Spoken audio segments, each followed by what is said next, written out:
So dictionaries are another data structure, but they use these curly brackets.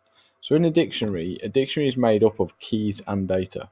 So what you've got is instead of having one item between the commas, you've got two that are separated by a colon. The item on the left is known as your keys, and the item on the right is the data.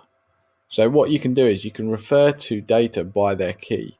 So it's quite nice for stuff like this. So this is a dictionary about a car. So we've got a brand, a model, and a year. And it allows us to, we can obviously print out the entire dictionary, but then we can also do stuff like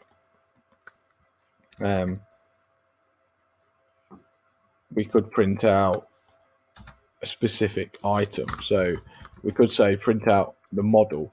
So we know like this is the car. So the car is stored in a variable called thisdict for this dictionary.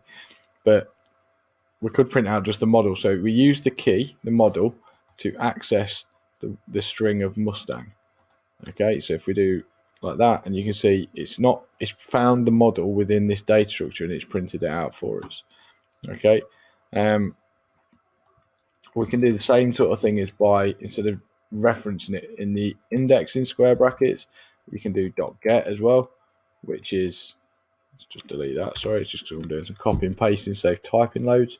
You can do .get, which will get the model, but it's going to do the same output. You can change things. So you could, if we do like this, so if we change the color of, you see it's American.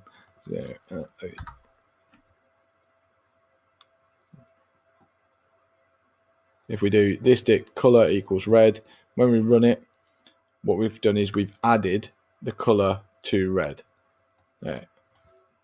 If we then go like this, so because color wasn't already in there, it's added it to the dictionary, as you can see down there. So it's added that key and the data. If we then change it to green, okay, it previously added it.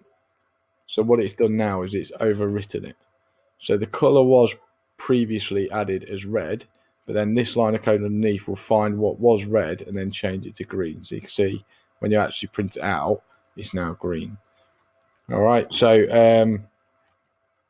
you can also delete.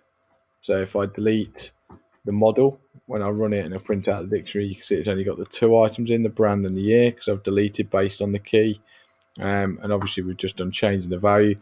That's the basics of dictionaries. So dictionaries is a way of storing data but referring to them by keys instead of by index positions.